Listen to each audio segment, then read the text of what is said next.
Hey, what's up guys? Welcome back to another episode of Fishing Lone Star. My name is Jeremy. Here's what I got for you today. We are comparing Zman and Googan baits, or maybe I should put it this way, Zman and Googan baits, the TRD and the Rattlin Ned. Hear that rattle? Pretty cool. So we're gonna be comparing these. Wanted to walk through a couple of things with you just in terms of the product offerings, the dimensions, the sizes, what's what between the two of these. And then the second part of this is we're gonna drop them underwater. And the biggest question I've asked is, does the Rattlin Ned float like the Zman does? Does it stand up like the Zman TRD does? We're gonna find out. So first of all, let me show you what the two look like, all right? This is actually the Zman TRD in the Canada crawl color. This is the Rattlin Ned in the, what color is this? Blue penny, just because it's somewhat bluish hue on this side and kind of a copper penny color on that side. First of all, they're both the exact same size. Let me hold it this way. They're the exact same size. Maybe if I can hold them right. Kinda, as you can see, they're the height. Same width, same everything. Obviously, the Rattlin Ned, a little bit closer. Hear that rattle? It's got a pretty cool rattle tail end. The Zman, however, has the Elastec plastic, which is an awesome function. The Rattlin Ned, it's about as far as it stretches right there. Now, the biggest part though that everyone loves about the TRD and the Zman plastic, the Elastec, is that it floats. You can see both have pretty good movement to them. Of course, it's going to be standing up like this. I think the Zman moves a little bit more, but again, you have the rattle over here. For me though, I actually prefer the bigger TRD, just to compare the two TRDs. This is the big TRD and the normal TRD by Zman, and I throw this Nico rigged right now. This one has a bullet weight, a nail weight in the head that runs about from there to there, and then I don't know if you can see that or not, but has a clear ring, the Nico ring. And I rigged this Nico rigged and catch so many fish on this. I think this bigger one has caught probably at least 15 or 20 fish. So I prefer the big TRD mainly because I can rig it Nico and somewhat weedless because there's a lot of pond scum that usually is about that high. But if you're using the TRD or the Rattlin Ned, this video is for you. So that's the differences. In terms of packaging, 8 to a pack for Zman, and you can get these at Academy for $4. 8 of them in a pack. Rattlin Ned, also 8 of them for a pack. However, they're roughly $6. Now, of course, you can get them through shopcarls.com. If you, I think, pay $11 or $12 a month for a membership, you get 30% off, so it does reduce the cost of these down to closer to the cost of the Zman, but you got to pay that membership to Shop Carls. If you're buying enough tackle at Shop Carls, it's worth it. I am no way sponsored by them. I don't have a promotional code for you. I'm just simply telling you the facts of what the prices are. So 8 a pack for $4 at Academy, 8 a pack for $6 at Academy. What you're getting here though is the rattle that's built in. Here you're getting the Elastec and buoyancy. This one may have buoyancy, we're gonna find out in a minute. What you're also getting is the Googan baits has a scent that comes to it. I believe it's anise oil that is a part of it, whereas Zman really is scentless for the most part, just because the Elastec plastic really doesn't hold a scent very well, in my opinion, all right? So that's a little bit of the differences. The main question I get asked though is, does the Rattlin Ned float? And I don't know, because I haven't seen it underwater yet. So what I'm gonna do now is we've got a big jacuzzi bathtub. I know it's kind of weird, but I'm gonna go drop the baits in the tub. We're gonna turn on the GoPro under the water, and we're going to see if they float and if the Rattlin Neds float and how they compare to the TRD under the water. Let's go check it out.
right, guys, so a couple of things I just learned.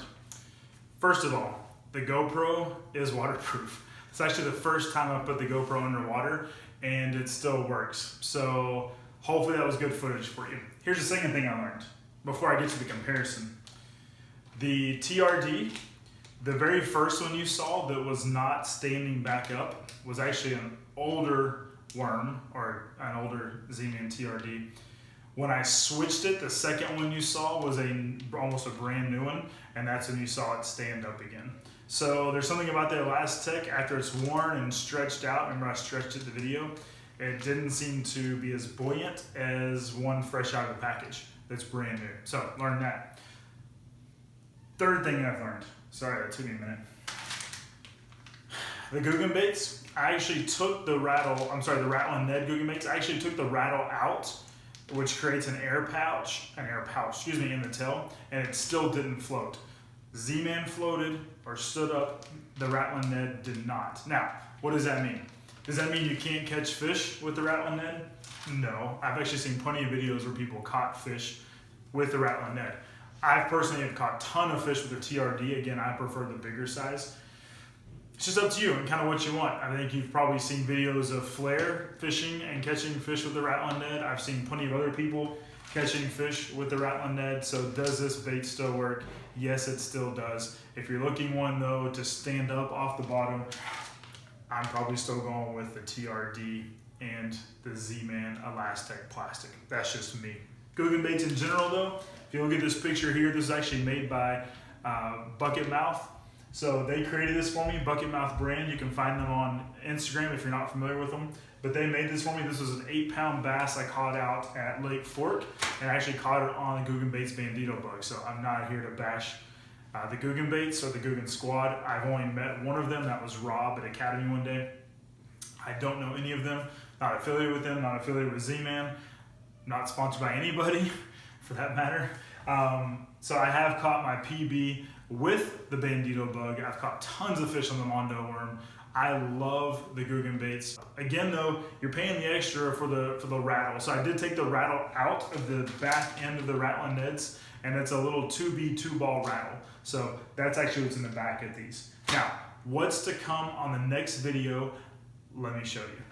I'm gonna do a review of the Grande Bass Airtail Wiggler. This is a 6.5-inch worm. It's got a bubble tail on it. I'll show you real fast. I'm not gonna go into the details, but I am gonna throw this under the water. This little bubble tail right here stands up in the water. That's a 6.5-inch worm. You can throw on a shaky head on a Texas rig and it stands up, and they are made in Texas, right here in the United States. That's on the next video. Now that I know my GoPro works underwater, I'm gonna do a lot more underwater footage just to check out some baits, some lures, some worms, some airtail wigglers on the next video. So subscribe. Please like this video. Comment below if you've caught any fish yet on the Rattlin Ned or the Zman TRD. Would love to hear about it. Stay tuned for the next video with the airtail wiggler from Grande Bass. Let's see what it looks like underwater. Until next time, if nobody's told Jay, God loves you, and so do I. Peace out.